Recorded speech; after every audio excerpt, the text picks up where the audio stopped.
అందమైన చర్మ సౌందర్యం మీ సొంతం. Second aqua radiance deep cleansing gel.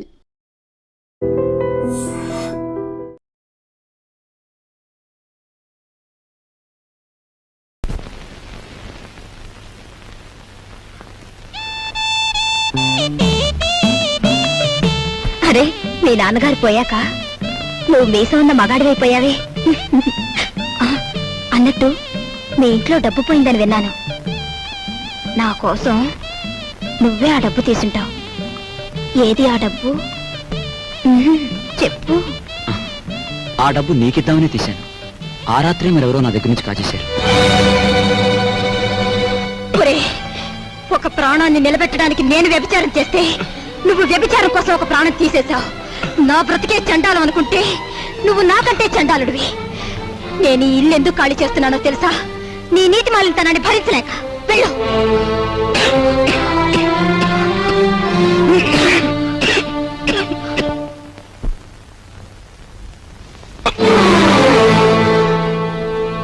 ఎక్కడికి వెళ్ళావు? చెప్పు. ఏమిట్రా నువ్వు చేసిన పని? చెప్పు, ఎక్కడికి వస్తున్నావు?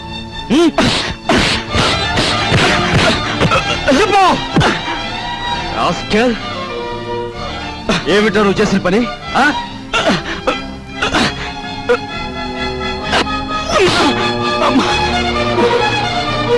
చెప్పరా రాస్కెల్, చెప్పు. పెద్దలేదురా నీకు? మీ నాన్నగారు పోయి పట్టుమని 10 రోజులు కాలేదు. ఏం చేశాడని వాడిని అలా కొడుతున్నావు? మీ నాన్నగారు ఏనాడైనా వీడిని ఇలా కొట్టడం చూసావా? వీడు చేసే పనికి కొట్టడం కదమ్మా, చంపాలి. చంపి పాతేయాలి. ఏం చేశాడు అంత పెద్ద తప్పు? ఏం చేశాడా వీడు?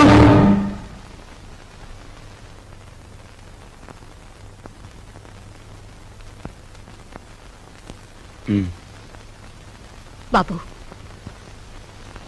వీడిని తమ్ముడురా. తప్పు చేస్తే శిక్షించాల్సిందే. కాకపోతే ఆ సమయంలో వీడిని తమ్ముడని మాత్రం గుర్తుంచుకుంటే చాలు. పదరా.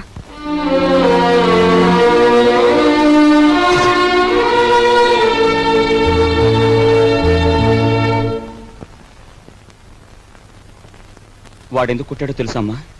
చెప్పు. పక్కన కాబోయే పెళ్ళం ఉంది కదా, ఆవిడ ముందు గొప్పలు చూపించుకోవడానికి.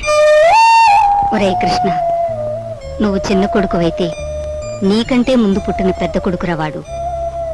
నీకంటే ముందు నుంచే చూస్తున్నాను. వాడెప్పుడూ తప్పు చేయడు. వాడితో ఉన్న ఆ పిల్ల వాడంత గొప్పదని నా అభిప్రాయం. ఏం జరిగిందో తెలుసా అని. వాడు నిన్ను చూసి ఉనికిపోయినప్పుడు నీ గురించి ఏ దుర్వార్త వినవలసి వస్తుందో అని భయపడ్డాను. ఏం జరిగిందని అడగటానికి కూడా ధైర్యం చాలకు వచ్చేశానురా.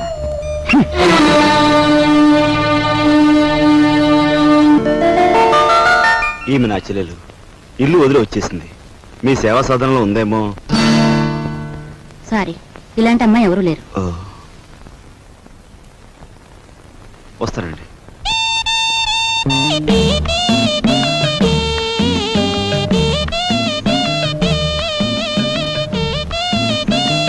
ఇలా రా. వస్తున్నా. నీ చూపులోని ఆకలి నాకు అర్థమైంది. నీకేది కావాలన్నా నేను ఉపయోగపడతాను, అలాగే నాకేది కావాలన్నా నువ్వు ఉపయోగపడాలి. ఇక్కడ ఫ్రెండ్షిప్ కి అది కండిషన్. ఓకే? రాజు, నువ్వేవి అనుకోనంటే ఈ డబ్బుతో నీ అప్పులన్నీ తీరిస్తే ఎలా ఉంటుంది? స్నేహితురాలుగా నేనేం చేయాలో, ఏం చేయగలను నాకేం అర్థం కావటం లేదు. నీ అభిమానం, ఆత్మబలం అండగా ఉంటే నాకంతే చాలు. పద. మంచి తరుణం మించిపోవును, ఆలసించిన ఆశాభంగం. 8 రోజులు సైకిల్ తొక్కిన వారికి 8,000 రూపాయలు బహుమానం. 8 days 8,000. 8 రోజులు సైకిల్ తొక్కిన వారికి 8,000 రూపాయలు బహుమానం.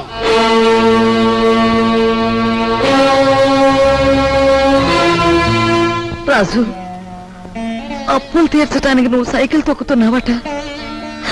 మనలాంటి కుటుంబాల్లో పుట్టి ఇలాంటి పనులు చేస్తే ఎంత పరువు తక్కువగా ఉంటుందో ఆలోచించు. నేను చాటుగానో సన్నాసి బుద్ధితోనో దొంగతనం చేస్తున్నాను. లేదా కన్నవాళ్ళనే వెన్నుపోటు పొడుస్తున్నాను అనుకో, లేదా అప్పుల చేత పంచాయతీ జరిపించాను అనుకో, అప్పుడు నేను 10 మంది చేత చీ అనిపించుకునేవాడిని అవుతాను. ఏమిటా నువ్వు మాట్లాడేది? మొన్నటికి మొన్న కుమ్మరాడి దగ్గర కూలిపిని కొప్పుకొని ఈ ఇంటి పరువు మీద పెద్ద బండ పడేస్తావు. ఇవాళ మీ నాన్న చచ్చిపోయాక ఆగు, ఇప్పుడు నువ్వేమిటి మాట్లాడింది? మా నాన్న చచ్చిపోయాడా? ఆ మాట నువ్వంటున్నావా? నువ్వు ఏమిట్రా అది? ఆవిడ అలా రెట్టిస్తున్నావు. మరి చూడమ్మా, నాయనమ్మా నాన్న చచ్చిపోయి అంటుంది, అత్తయ్య అంటుంది. అసలు అసలు నాన్న చచ్చిపోవడం ఏంటమ్మా? Non sense. నాన్న చచ్చిపోలేదు. నో, నాన్న చచ్చిపోలేదు. మనందరం కలిసి ఆయన చంపేశాం. అవునమ్మా, నిర్దాక్షిణ్యంగా కాలు రాసి చంపేశాం. కొండంత మనిషిని చాదస్తుతో కొందరు, స్వార్థంతో కొందరు, ఇలా అందరూ కలిసి ఆయన చంపేశాం. ఏ చంపలేదా? ఒక్కసారి మీరందరూ గుండెల మీద చేతులు వేసుకుని ఆలోచించండి. ఆయన జీతం నెలకు 500 రూపాయలు, కేవలం 500 రూపాయలు. తాహతకు మించిన కోరికలు కోరి మనందరం కలిసి ఆయన చంపేశాం. He was successfully murdered by all his family member. నోరుంది కదా అని తప్పులు పడుతున్నారు. నేను చేస్తున్న ఈ పనిలో ఓ పవిత్రమైన ఆశయం ఉందే తప్ప ఇదేం పరువు పోయే పని కాదని నాకు బాగా తెలుసు. మీరు ఒప్పుకున్నా ఒప్పుకోకపోయినా ఈ పని నేను చేసే తీరు.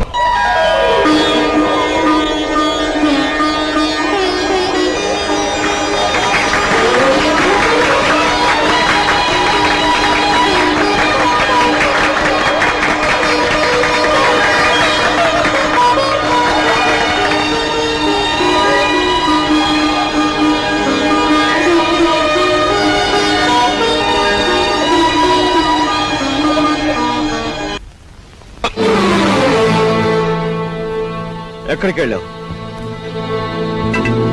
చెప్పు. ఏమిట్రా నువ్వు చేసిన పని? చెప్పు, ఎక్కడికి వెళ్ళి వస్తున్నావు? చెప్పు.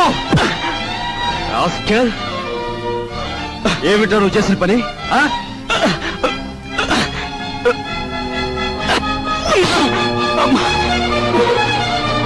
చెప్పరా రాస్కెల్, చెప్పు. లేదురా నీకు? మీ నాన్నగారు పోయి పట్టుమని 10 రోజులు కాలేదు. ఏం చేశాడని రా వాడిని అలా కొడుతున్నావు? మీ నాన్నగారు ఏనాడైనా వీడిని ఇలా కొట్టడం చూసావా? వీడు చేసే పనికి కొట్టడం కదమ్మా, చంపాలి. చంపి నిన్ను పాతేయాలి. ఏం చేశాడు అంత పెద్ద తప్పు? ఏం చేశాడా వీడు?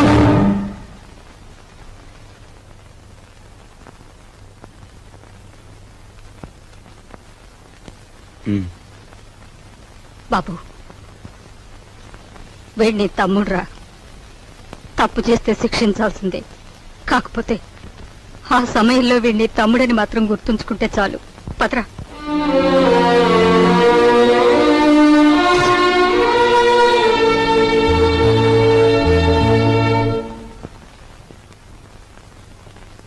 వాడెందుకు కుట్టాడో తెలుసా అమ్మా? చెప్పు. పక్కన కాబోయే పెళ్ళం ఉంది కదా, ఆవిడ ముందు గొప్పలు చూపించుకోవడానికి. ఒరే కృష్ణ, నువ్వు చిన్న కొడుకువైతే నీకంటే ముందు పుట్టిన పెద్ద కొడుకురా వాడు. నీకంటే ముందు నుంచే చూస్తున్నాను. వాడెప్పుడూ తప్పు చేయడు. వాడితో ఉన్న ఆ పిల్ల వాడంత గొప్పదని నా అభిప్రాయం. ఏం జరిగిందో తెలుసా అని వాడు నిన్ను చూసి వణికిపోయినప్పుడు నీ గురించి ఏ దుర్వార్త వినవలసి వస్తుందో అని భయపడ్డాను. ఏం జరిగిందని అడగటానికి కూడా ధైర్యం చాలకు వచ్చేశానురా.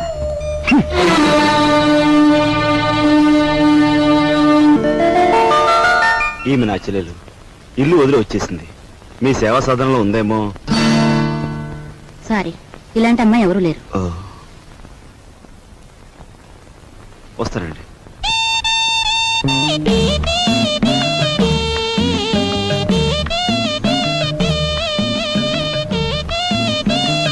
ఇలా రా. వస్తున్నా.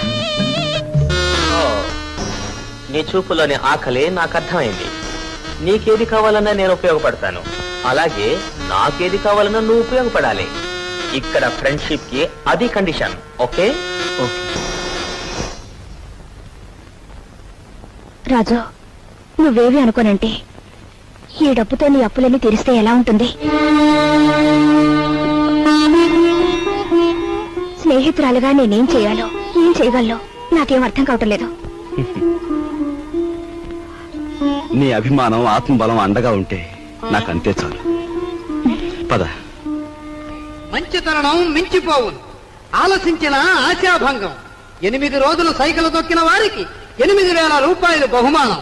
8 days 8,000. 8 రోజులు సైకిల్ తొక్కిన వారికి 8,000 రూపాయలు బహుమానం.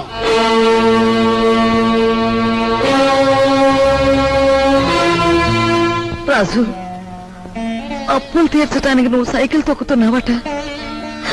మనలాంటి కుటుంబాల్లో పుట్టి ఇలాంటి పనులు చేస్తే ఎంత పరువు తక్కువగా ఉంటుందో ఆలోచించు. నేను చాటుగానో సన్నాసి బుద్ధితోనో దొంగతనం చేస్తున్నాను అనుకో, లేదా కన్నవాళ్ళనే వెన్నుపోటు పొడుస్తున్నాను అనుకో, లేదా అప్పుల చేత పంచాయతీ జరిపించాను అనుకో, అప్పుడు నేను 10 మంది చేత చీ అనిపించుకునేవాడు అవుతాను. ఏమిటా నువ్వు మాట్లాడేది? మొన్నటికి మొన్న కుమ్మరాడి దగ్గర కూలిపిని కొప్పుకొని ఏంటి పరువు మీద పెద్ద బండ పడేస్తావు. ఇవాళ మీ నాన్న చచ్చిపోయాక ఆగు. ఇప్పుడు నువ్వేమిటి మాట్లాడింది? మా నాన్న చచ్చిపోయాడా? ఆ మాట నువ్వంటున్నావా?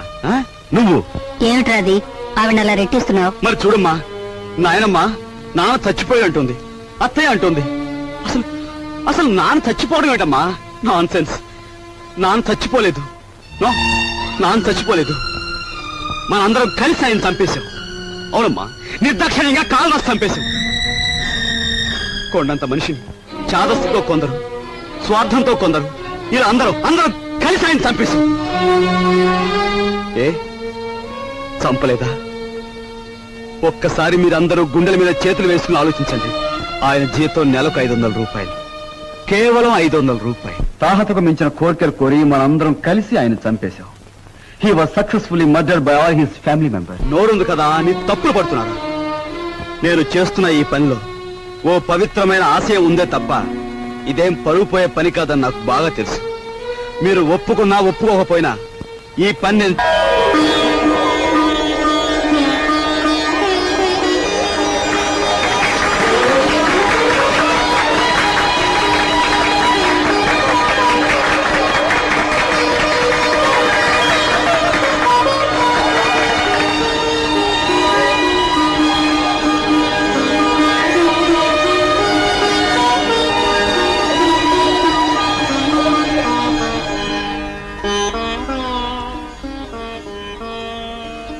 ఇవాళ నీ కొడుకు ప్రయోజకుడైనందుకు ఇప్పుడు నువ్వు ఉంటే ఎంత ఆనందించబడివిరా.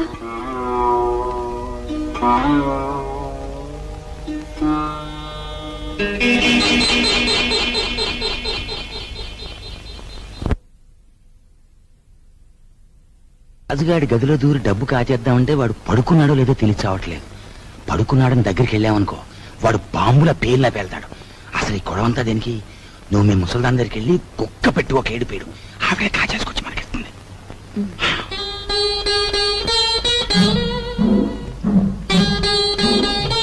రాజు సైకిల్ దుక్కి సంపాదించిన డబ్బుతో ముందు అప్పులు తీరుస్తానంటున్నాడు. మమ్మల్ని మాత్రం ఆగమంటున్నాడు. వాడు సైకిల్ తొక్కుతానంటే మనం అందరం వాడిని కాదను. ఇప్పుడు ఆ డబ్బు మనం కావాలంటే ఏం బాగుంటుందమ్మా? అందుకే వాడి చేతుల నుంచి మనం తీసుకోము. మరి నువ్వు ఆ గదిలోకి వెళ్తావు, ఎవ్వరికి అనుమానం ఉండదు. ఆ డబ్బు నువ్వు తెస్తావు.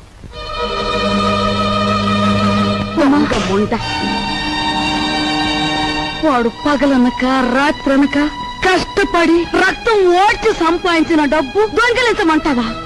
ఆలోచిస్తే నాకు ఇప్పుడు అర్థం అవుతుంది. నా కొడుకు డబ్బు కూడా నువ్వే కాజేశావు. వాళ్ళు నువ్వే చంపేశావు.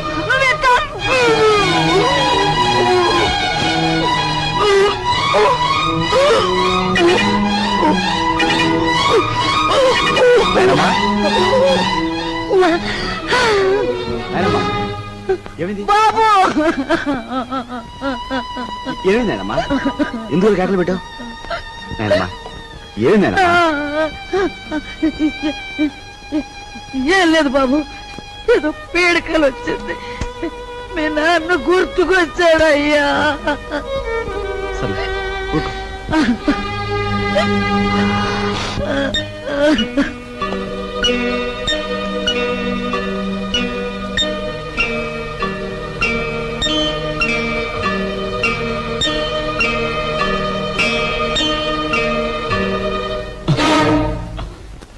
ఏమిట్రా లోపల నుంచి వస్తున్నా ఏమిటి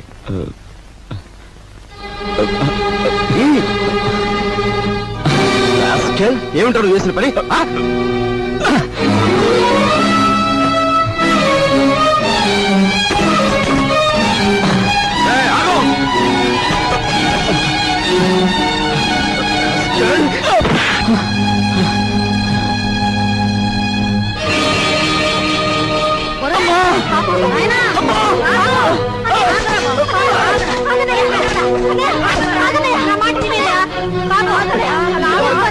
ఎవరు ఏం చేస్తా తప్పలేదమ్మా అమ్మా వదలమ్మా మీరు కూడా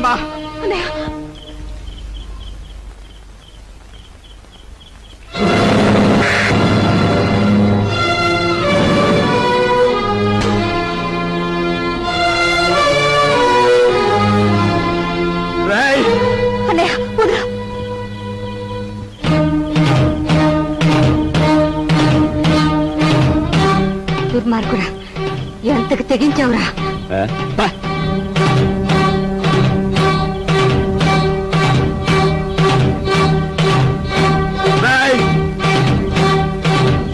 తప్పు చేస్తే శిక్షించాల్సిందే. కాకపోతే ఆ సమయంలో వీడిని తమ్ముడని మాత్రం గుర్తుంచుకుంటే చాలు.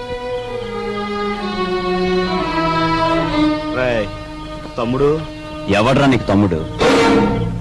ఒక సిగరెట్ వెలిగించినంతసేపు లేదు నీ పెద్దరికం, ఒక దమ్ము లాగినంతసేపు లేదు నీ పెద్దరికం. అందుకోసం నువ్వు ఎగిరిపడిన అవసరం లేదు. ఏమిటి నీ గొప్ప?